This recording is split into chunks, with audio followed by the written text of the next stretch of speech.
ఒక్క నిమిషం అట్లా వీధిలో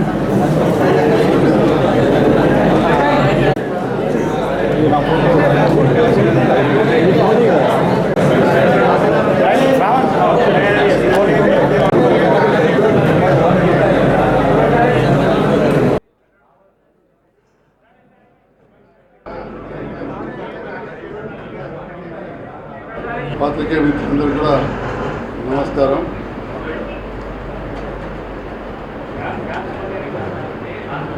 జగిత్యాల శాసనసభ్యునిగా రెండవసారి గెలిచిన తర్వాత వివిధ అభివృద్ధి సంక్షేమ కార్యక్రమాల్లో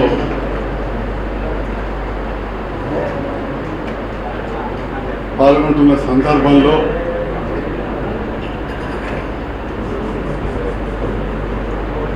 బీఆర్ఎస్ పార్టీ ప్రభుత్వం ప్రతిపక్షంలో ఉండడంతో నేను కూడా అనడంతో ప్రతినిత్యం వందలాది మంది ప్రజలు, కార్యకర్తలు, నాయకులు వారి అవసరాలు, ముఖ్యంగా జగిత్యాల ప్రాంత అభివృద్ధి విషయంలో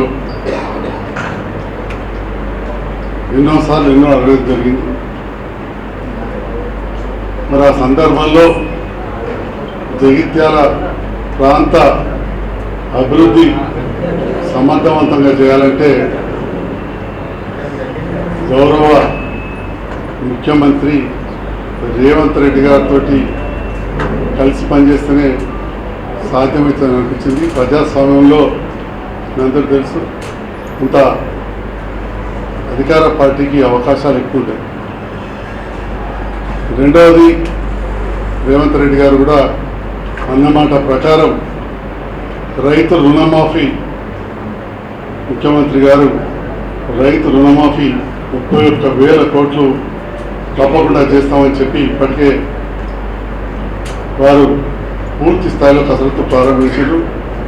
రైతులందరూ కూడా గౌరవ ముఖ్యమంత్రి రేవంత్ రెడ్డి గారు కూడా రైతు కుటుంబం నుంచి వచ్చిన, సామాన్య రైతు కుటుంబం నుంచి వచ్చిన వ్యక్తి కాబట్టి పూర్తి విశ్వాసం ఉంది. రైతులు కూడా రేవంత్ రెడ్డి గారి పక్షాన నిలబడడం కనబడతా ఉంది. దాంతో పాటుగా 6 గ్యారెంటీల్లో భాగంగా ఇంకా మిగతాయి కూడా ఇప్పటికే కొన్ని ప్రారంభమైనవి. ముఖ్యంగా మహిళల విషయంలో కావచ్చు, ఉచిత కరెంటు విషయంలో కావచ్చు. మరి ఇవన్నిటి తోడు జగిత్యాల ప్రాంత అభివృద్ధిని దృష్టి పెట్టుకొని గౌరవ తెలంగాణ రాష్ట్ర ముఖ్యమంత్రి రేవంత్ రెడ్డి గారితో, ఆ ప్రభుత్వంతో కలిసి పనిచేయాలని చెప్పి వెళ్ళినప్పుడు వారు కూడా సాధారణంగా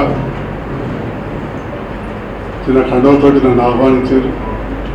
వారికి హృదయపూర్వక, వారితో పాటుగా వారి మంత్రివర్గ సభ్యులు, నాతోటి శాసనసభ్యులందరూ కూడా హృదయపూర్వక ధన్యవాదాలు తెలియజేస్తున్నా.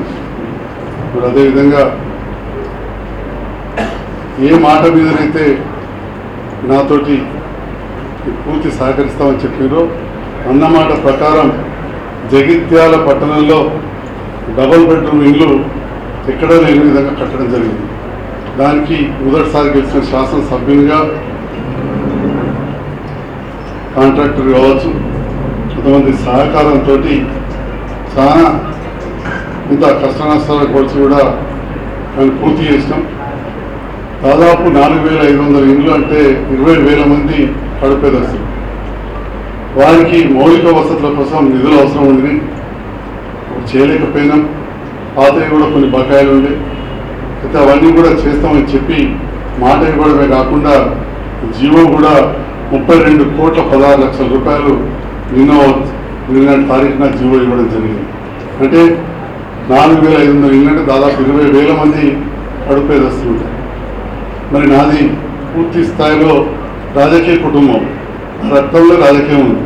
నేను పుట్టకముందే మా చిన్న తాత గారు పుట్టమొదటి కాంగ్రెస్ పార్లమెంట్ సభ్యులు, కాంగ్రెస్ పక్షాన. అంతకుముందు సిపిఐ ఉంది కదా కరీంనగర్. మాకును శ్రీరంగరావు, నా పేరు మాకును సంజయ్ కుమార్. సరే, మాకును శ్రీరంగరావు మా సొంత చిన్న తాత. వారి పిల్లలు లేరు, మా నాన్నగారు తమ్ముని అడాప్షన్ చేశారు. వారు ఒకసారి పార్లమెంట్ సభ్యులైన తర్వాత గుండెపట్టు మానించి ఆ ఉన్నత టర్మ్లో ఇక్కడ గాంధీనగర్ ఏర్పాటు చేయడంలో కీలక పాత్ర వహించింది. అదేవిధంగా నా భార్య తరఫున కావచ్చు, మా అమ్మ కూడా మేనమామ, నా భార్యకైతే సొంత తాత ఇవాళ చుక్కారావు గారు 3 సార్లు మంత్రిగా ఉన్న సందర్భంలో నేను కూడా అప్పుడు చిన్నపిల్లని నా అంతర్గామంలో అప్పుడు ఇంద్రమ్మ కాలంలో ఇల్లు కట్టించడం జరిగింది. మా అమ్మడి కుటుంబం స్థలం ఇవ్వడం, అక్కడ బీద వాళ్ళకి ఇల్లు కట్టించడం, అట్లా ఈ రకంగా ఆ కాంగ్రెస్ పార్టీతో కూడా ఆ ప్రభుత్వాలతోటి చిన్నప్పటి నుంచి కూడా అనుబంధం ఉంది. మధ్యలో వారు చనిపోయిన తర్వాత ఇద్దరు చుక్కారావు గారు రాజకీయాల నుంచి పక్క తప్పుకున్న తర్వాత నేను పెద్ద ఏ పార్టీలో కూడా యాక్టివ్ లేకున్నా కానీ రాజకీయాలు ఎప్పుడు చురుగ్గా ఉంటుంది. మెట్పల్లి శాసనసభ్యునిగా ఉన్న కీర్తి శేషులు వెంకటరామరెడ్డి గారు నాకు చిన్నప్పటి నుంచి కూడా క్లాస్మేట్, డిగ్రీలో ఫ్రెండ్, చిన్నప్పటి నుంచి కూడా మంచి మిత్రుడు, డిగ్రీలో క్లాస్మేట్. వాళ్ళు పోటీ చేస్తే అవుట్రైట్గా సపోర్ట్ చేసిన చాలామందికి తెలుసు మెట్పల్లిలో. ఎందుకంటే మెట్పల్లి నియోజకవర్గంలో నేను అక్కడ ప్రాక్టీస్ చేసేవాడిని డాక్టర్గా. మరీ ముఖ్యంగా అది నా స్వగ్రామం పక్క గ్రామం నుంచే స్టార్ట్ అవుతుంది, అంతర్గ్రామం పక్క నుంచే కొండాపూర్ నుంచే స్టార్ట్ అవుతుంది.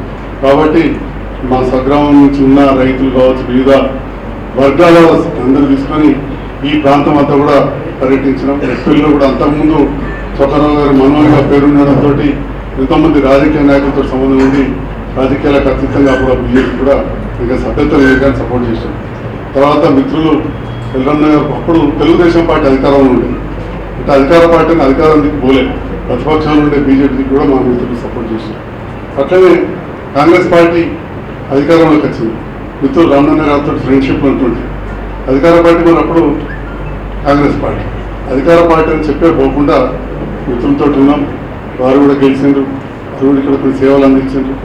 తర్వాత 14లో కవితమ్మ గారు నన్ను ప్రోత్సహించి రాజకీయాలకు తీసుకొచ్చారు.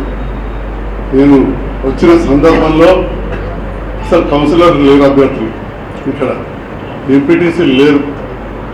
ఆ విషయం మీ పాత్రికేయులు అందరూ తెలుసు. ఈ జిల్లా మొత్తంలో అసలు ఒక్క మండలం కూడా గెలవని పరిస్థితి, అత్యంత తక్కువ కౌన్సిలర్లు గెలిచిన పరిస్థితి ఎక్కడ ఉన్నాయంటే 2014లో జగిత్యాల. వాళ్ళంతా నామినేషన్స్ అయిపోయిన తర్వాత ఎలక్షన్స్ జరిగే టైంలో నేను బీఆర్ఎస్ పార్టీలో కలిసి పోటీ చేసి చాలా తక్కువతో కొడుతుంది, చాలా తక్కువ. తర్వాత ఓడిపోయినా కానీ వెనుదిరిగి చూడకుండా ఏ మాట కామాట 100 సార్లు చెప్పిన, ఈనాడు కూడా చెప్తా ఉన్నా, కవితమ్మ గారి ప్రోత్సాహంతో పార్టీని బలోపేతం చేసినాం. పూర్తి స్థాయిలో మంచి విజయాన్ని సాధించినాం. ఆ విజయాన్ని సాధించినాక కరోనా వచ్చి కొంత ఇబ్బందులని కవితమ్మ గారు కూడా ఓడిపోయి ఉన్నారు. సో 2 రకాల ఇబ్బందులు. కవితమ్మ గారు ఓడిపోయి ఇబ్బంది, నాకు ఆ పార్టీలో పెద్ద అనుకున్నంత పరిచయాలు లేకుండే. ఎందుకంటే రాగానే ఎలక్షన్ అవగానే ఓడిపోయినాం. ఈ జగిత్యాలని వైద్య వృత్తిలో వండుకుంటూ కవితమ్మ గారి సహకారంతో కొన్ని పనులు చేసినాం, ముఖ్యమంత్రి గారి సహకారంతో. తర్వాత కరోనా వచ్చింది, కవితమ్మ గారు ఓడిపోవడం, ఇటు కరోనా రావడం. దాదాపు 2.5 సంవత్సరాలు ఆ రకంగా పోయిన తర్వాత మళ్ళీ ఆ పాత పథకాలు ఏవైతే ఉండినో అప్పుడు ప్రారంభించినామో కాంట్రాక్టర్లు అందరూ వదిలేసి వెళ్ళిపోయిన డబల్ బెడ్రూమ్ ఇళ్ళు 2018లో కేటీఆర్ గారి ద్వారా ఇక్కడ శంకుస్థాపన చేసాం. అప్పుడు నేను ఎమ్మెల్యే కూడా కాదు, కవితమ్మ గారు పార్లమెంట్ సభ్యులు. ఆ కాంట్రాక్టరు 3 సంవత్సరాలు వదిలి వెళ్ళిపోతే మా కుటుంబ సభ్యులకు మిత్రులైన కాంట్రాక్టర్ని తీసుకొచ్చి 4,000 ఇళ్ళు నిర్మాణం చేసినాం. ఒక జగిత్యాలని ఒక్క డబల్ బెడ్రూమ్ ఇల్లు కట్టాలంటే ఎంత కష్టం మీకు తెలుసు.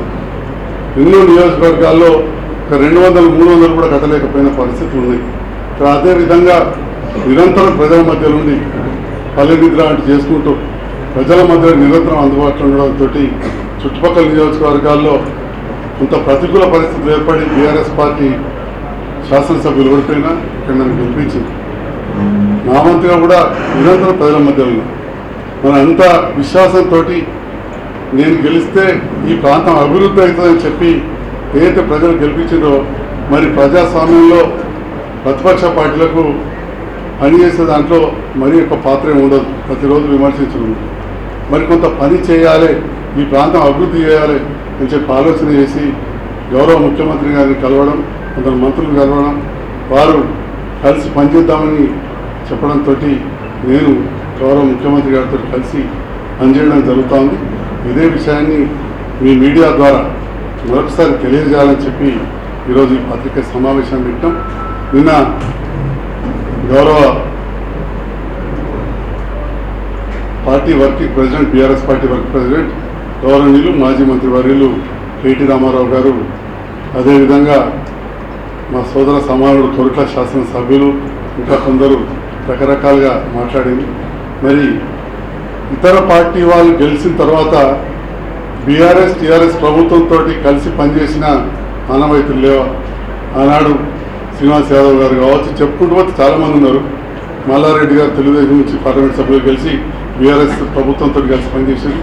శ్రీనివాస్ యాదవ్ గారు అటు గెలిచి ఇటు పనిచేశారు. సో అవన్నీ అప్పుడు వీరు కదా కలిసి ఆ పార్టీతో కాంగ్రెస్ నుంచి గెలిచిన సబితమ్మ వారందరూ కూడా చెప్పుకుంటూ పోతే ఇంకా చాలా ఉంది. అనుభవానికి ఇప్పటికే చెప్పారు ప్రెస్సులలో, ప్రత్యేకంగా చెప్పేదేం లేదు. సో అదే రకంగా నాకు కూడా కొంత బాధ ఉన్నా కానీ మరి ప్రభుత్వంతో పనిచేయాలి, పనులు కావాలి. మరి ఎప్పుడైతే నిన్న ఈ జీవోలు వచ్చినాయో నిజంగా కూడా సంతోషం అనిపిస్తుంది. ఇప్పటికే 32 కోట్లు తెస్తే తప్పకుండా ఇంకా వందలాది కోట్ల రూపాయలు తీసుకొచ్చి ఈ ప్రాంతాన్ని అభివృద్ధి చేస్తా అని చెప్పి నాకు పూర్తి విశ్వాసం ఉన్నది. అయితే నిన్న విమర్శించిన వాళ్ళు ఒకసారి ఆత్మవిమర్శ చేసుకోవాలి. గతంలో వాళ్ళు ఎట్లా వేరే పార్టీలో తీసుకున్నారు, ఈ ఒక్కరైతే బాగా విమర్శించిన వారు వేరే పార్టీకి ఇండ్లుండి బీఆర్ఎస్లో ఉండి టీఆర్ఎస్లో ఉండి వేరే పార్టీకి ఓటేసిందని చెప్పి మొన్న శాసనసభలో కూడా చర్చకు వచ్చింది. ఇక మా కొరుట్ల శాసనసభ్యుడు ఇక వారికి దగ్గర కుటుంబ సభ్యుడే నన్ను బాగా అన్నాడట. ముందుగా ఇంటి సంగతి ఒకసారి ప్రజలందరికీ క్షమాపణ చెప్పమని చెప్పి నేను కోరుతా ఉన్నా. నన్ను అంటే అన్నాడు, వయసులో చిన్నవాడనే పెద్ద పెద్ద మాటలు మాట్లాడాడు. అట్లా మాట్లాడాలంటే నాకు కూడా పోయి మెట్టిపల్లిలో మాట్లాడచ్చు. తనకి ఇక్కడ వచ్చి అంత చూస్తానంటే ఇంతకంటే ఎక్కువ పరిచయాలు నాకు మెట్టిపల్లి. అవన్నీ కాదు, రాజకీయాల్లో ఉన్నప్పుడు ఇంత హుందాతనం ఉండాలి.